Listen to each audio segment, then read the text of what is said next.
तो हेलो मेरे प्यारे साथियों, स्वागत करता हूं मैं आपका अपने इस यूट्यूब चैनल पर।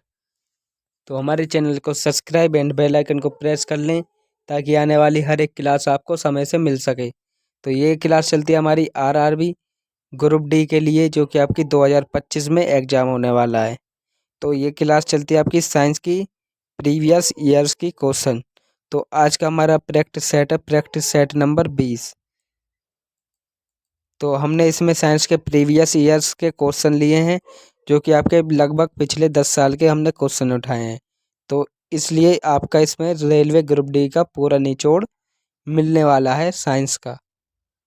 तो आपका संकल्प है कि अब की बार ग्रुप डी पार। तो चलिए स्टार्ट करते हैं। उससे पहले हमारे चैनल को सब्सक्राइब एंड बेल आइकन को प्रेस कर लें ताकि आने वाली हर एक क्लास आपको मिल सके।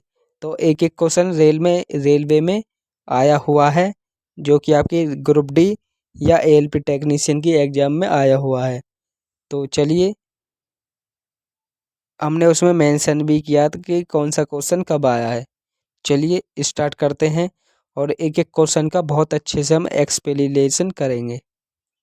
चलिए स्टार्ट करते हैं अपने पहले क्वेश्चन से।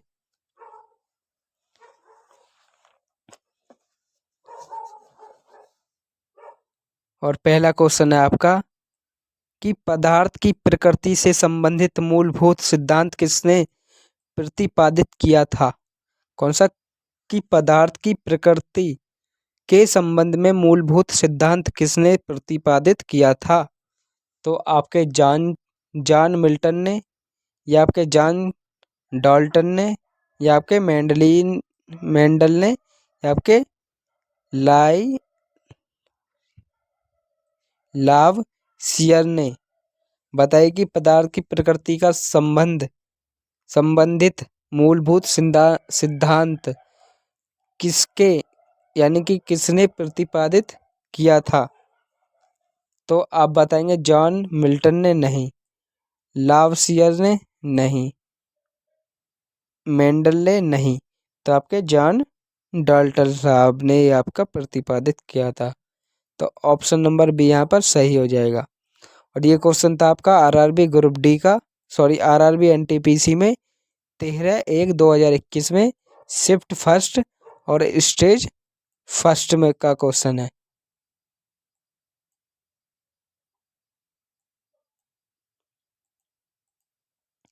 चलिए नेक्स्ट क्वेश्चन क्या, अभी इसी के बारे में और ज़्यादा जानते हैं। तो ऑप्शन नंबर बी तो आप कहाँ पर सही हो गया था। तो अब इसके बारे में और ज़्यादा जानकारी प्राप्त करते हैं कि द्रव अथवा कौन सी द्रव अथवा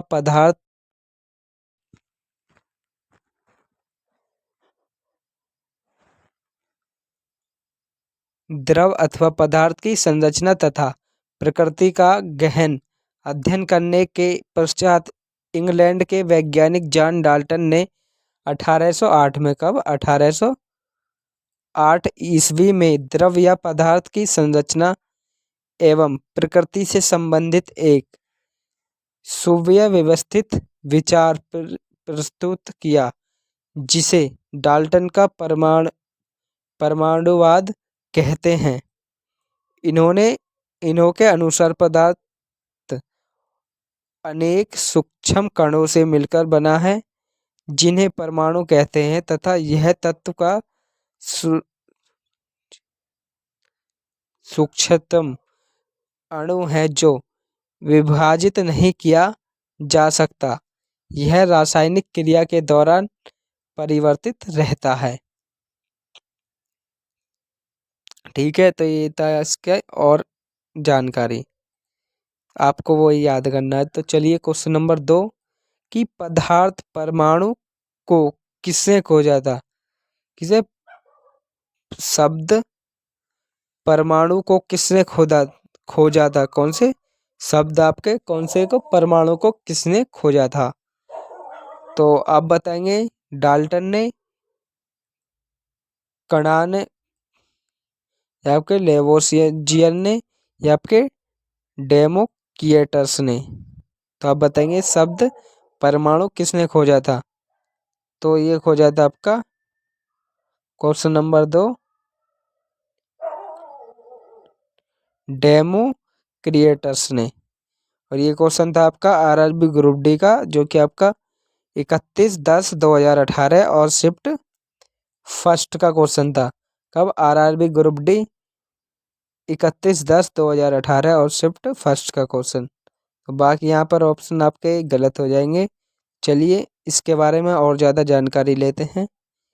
तो ऑप्शन नंबर डी यहाँ पर बिल्कुल सही हो गया था कि परमाणु शब्द का सर्वप्रथम प्रयोग ग्रीक दार्शनिक डेमोक्रिटस ने किया था, जिसका अर्थ होता है कि जिसे तोड़ा ना जा सके। परमाणु एटम रासायनिक विज्ञान में तत्व या वह छोटा से छोटा भाग है जो किसी भी रासायनिक अभिक्रिया में भाग ले सकता है, परंतु वह स्वतंत्र अवस्था में नहीं रह सकता।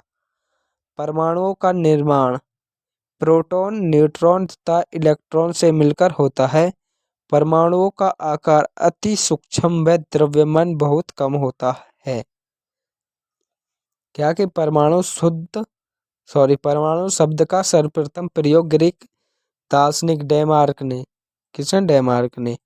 किया था, जिसका अर्थ क्या था कि जिसे तोड़ा ना जा सके।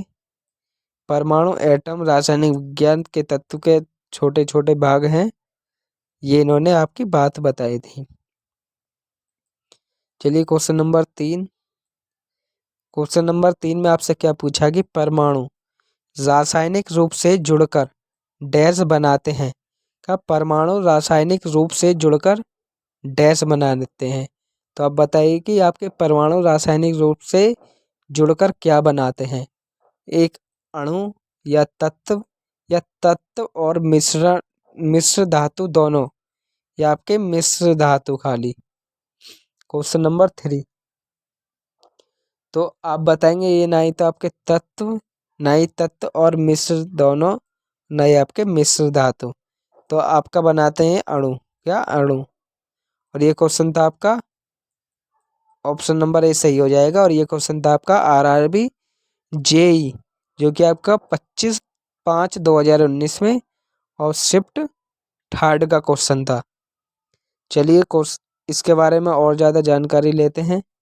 तो ऑप्शन नंबर ए तो यहाँ पर आपका सही हो गया था।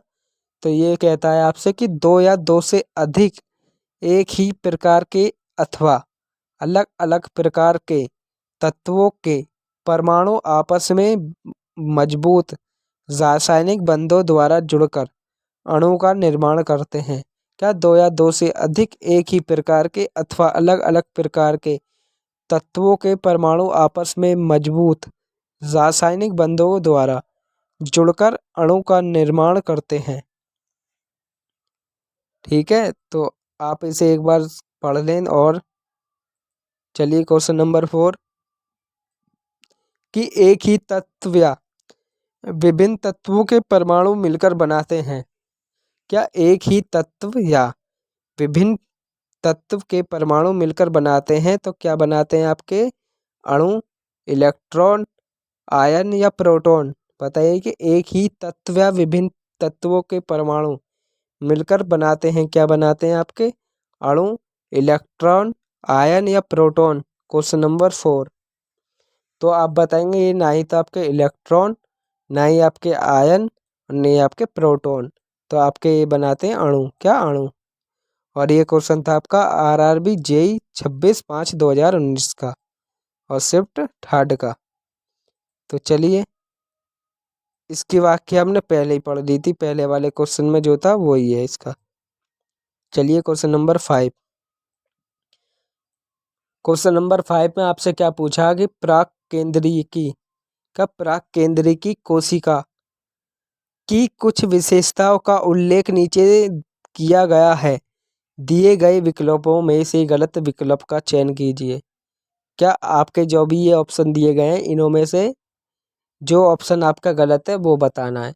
इसके बारे में प्राकेंद्रिकी कोशिकाओं के बारे में। तो ऑप्शन नंबर ए झिल्ली बुद्धि कोशिकांगों में मौजूद की, या अत्यधिक छोटे आकार, या एक गुणसूत्र, या इनका नाभिक केंद्र इसका नाभिकीय क्षेत्र केंद्र काभ कहलाता है। क्या प्राकेंद्रिकी कोशिका की कुछ विशेषताओं का उल्लेख नीचे किया गया है, दिए गए विकल्पों में से गलत विकल्प का चयन कीजिए। झिल्ली बुद्धिदा कोशिकांगों में मौजूदगी, या अत्यधिक छोटे आकार, या एकल गुणसूत्र, या इसका नाभिकीय क्षेत्र केंद्र काभ कहलाता है। तो ये क्वेश्चन था आपका आरआरबी ग्रुप डी, जो कि आपका 5/9/2022 और शिफ्ट फर्स्ट का क्वेश्चन था। अब आरआरबी ग्रुप डी 5/9/2022 और शिफ्ट फर्स्ट का क्वेश्चन नंबर 5। तो आप बताएंगे कि अत्यधिक छोटे आकार की, ये तो बात सही है। एकल गुणसूत्र, ये भी। इसका नाभिकीय क्षेत्र केंद्र काभ कहलाता है, बिल्कुल। तो इसकी झिल्ली बुद्ध कोशिकांगों में मौजूदगी, ये आपका गलत हो जाएगा। और ये क्वेश्चन था आपका, सॉरी, इसके बारे में और ज़्यादा जानकारी करते हैं।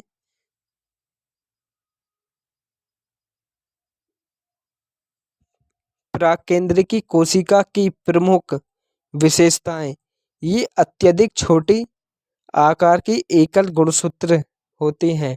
इनका नाभिकीय क्षेत्र केंद्र काभ्य कहलाता है।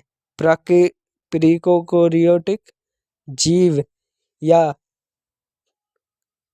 प्रोकैरियोटिक ऐसे जीव को कहा जाता है जिनकी कोशिका झिल्ली बंद केंद्रक में नहीं पाई जाती।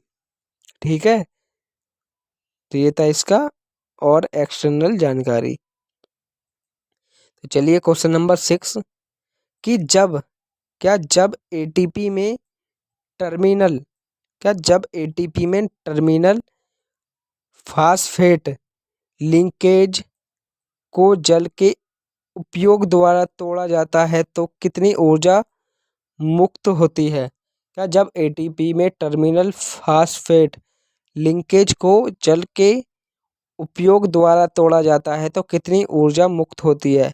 तो आपकी 42 किलोमोल, या आपकी 32.5 किलोमोल, या आपकी 30.5 किलोमोल, या आपकी 33 किलोमोल। बताइए कि जब एटीपी में टर्मिनल फास्फेट लिंकेज को जल के उपयोग द्वारा तोड़ा जाता है तो कितनी ऊर्जा मुक्त होती है? Question number 6। तो आप बताएंगे 32 किलोमोल नहीं, 32.5 किलोमोल नहीं, 33 किलोमोल नहीं, तो ये होती है आपका 30.5 किलोमोल। ऑप्शन नंबर सी यहाँ पर सही हो जाएगा। और ये क्वेश्चन था आपका आरआरबी ग्रुप डी 30/8/2022 और शिफ्ट थर्ड का क्वेश्चन। तो चलिए इसके बारे में और ज़्यादा जानते हैं। क्वेश्चन ऑप्शन नंबर आपका सी सही हो गया था।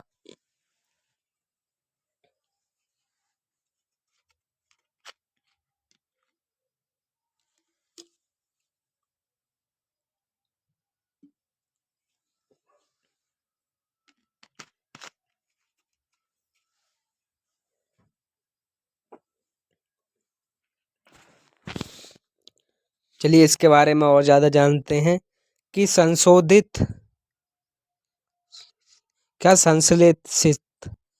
अणु यानी कि एटीपी का उपयोग कोशिका में अन्य सभी गतिविधियों को बढ़ावा देने के लिए किया जाता है। इस प्रक्रियाओं में एटीपी टूट जाता है जो एक निश्चित मात्रा में ऊर्जा पैदा करता है, जो कोशिका में होने वाली ऊष्माशोषी अभिक्रियाओं को चला सकता है। इस प्रकार जब पानी का उपयोग करके एटीपी में टर्मिनल फास्फेट लीकेज को तोड़ा जाता है तो 30.5 किलोमोल के बराबर ऊर्जा निकलती है। किसके के बराबर? 30.5 किलोमोल के बराबर। किसके? जब एटीपी में टर्मिनल फास्फेट को लीकेज को तोड़ा जाता है तो 30.5 किलोमोल के बराबर निकलती है। चलिए क्वेश्चन नंबर 7। क्वेश्चन नंबर 7 में आपसे क्या पूछा है कि कौन सा कोशिकांग विषाक्त पदार्थों में औषधियों के जहरीले प्रभाव को खत्म कर देता है।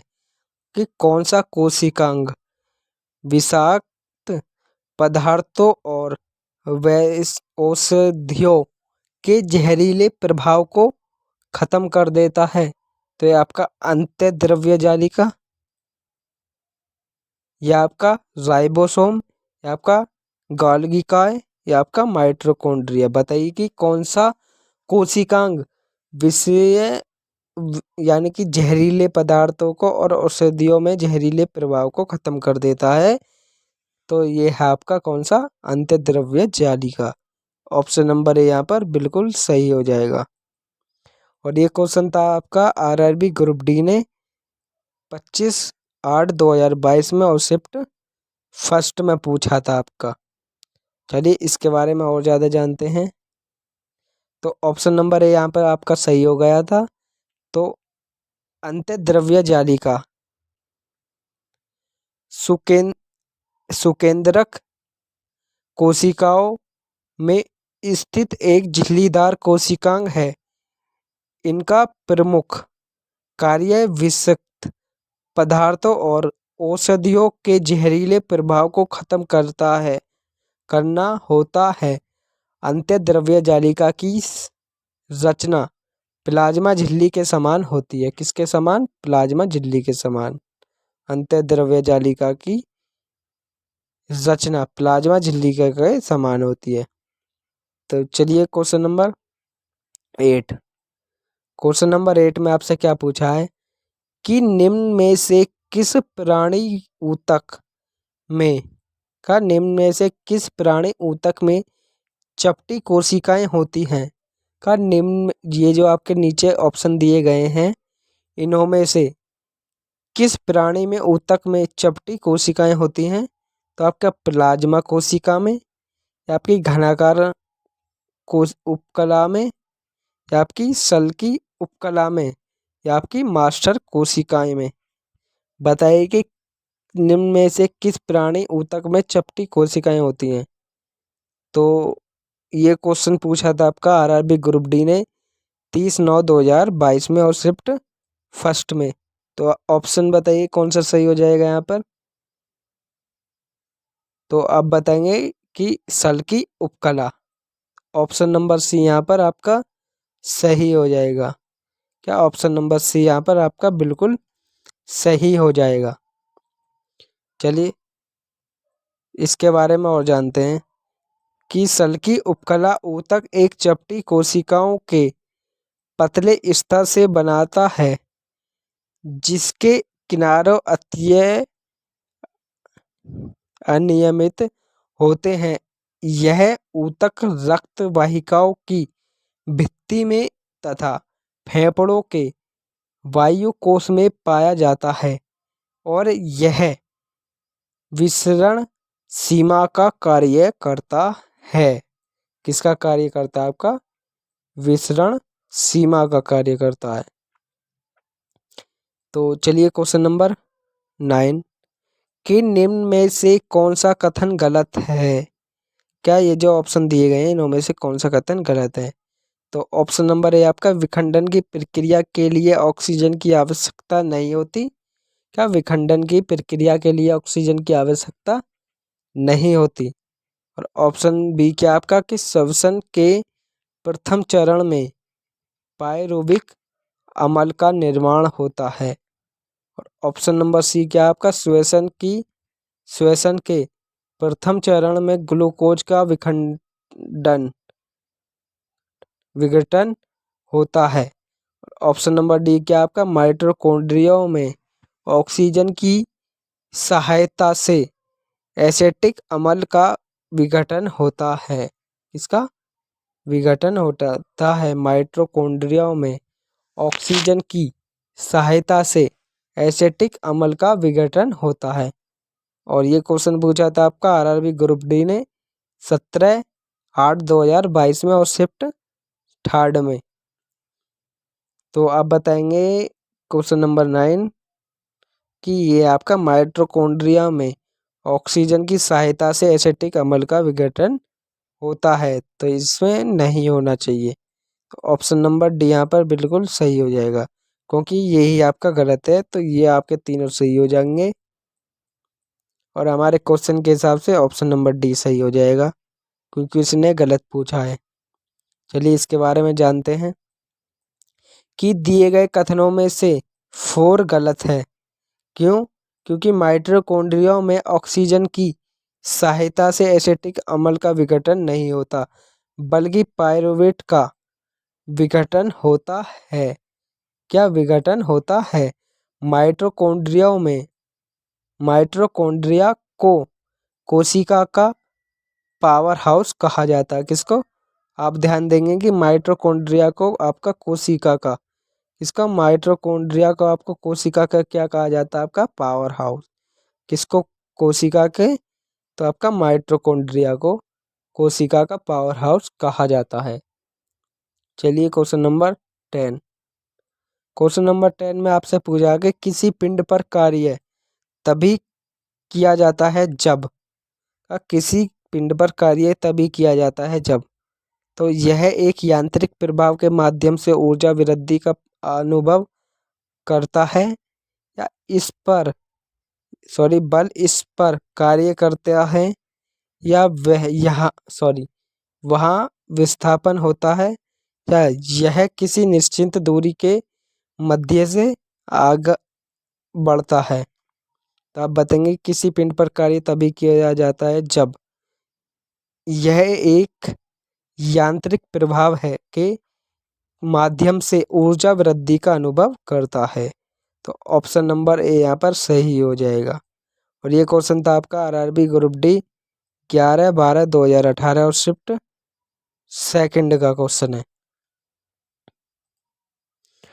कि किसी पिंड पर कार्य तभी किया जाता है जब वह पिंड एक यांत्रिक प्रभाव से माध्यम से ऊर्जा वृद्धि का अनुभव करता है। तो आज की क्लास हमारी यहीं पर समाप्त होती है। हमारी वीडियो को लाइक, कमेंट और शेयर करें और हमारे चैनल को सब्सक्राइब एंड बेल आइकन को प्रेस करें। हमारे चैनल पे आगे भी इसी प्रकार आपको इंफॉर्मेटिव और यूज़फुल आपकी क्लासेस, जो कि आपके लिए ग्रुप डी, एनटीपीसी और आरपीएफ और रेलवे के सभी एग्ज़ाम के लिए इम्पोर्टेंट क्लास होती हैं। तो आगे हम रीजनिंग और मैथ की भी स्टार्ट करेंगे, तो हमारे चैनल को सब्सक्राइब एंड बेल आइकन को प्रेस ज़रूर करें। तो मिलते हैं चलिए एक और नेक्स्ट क्लास के साथ।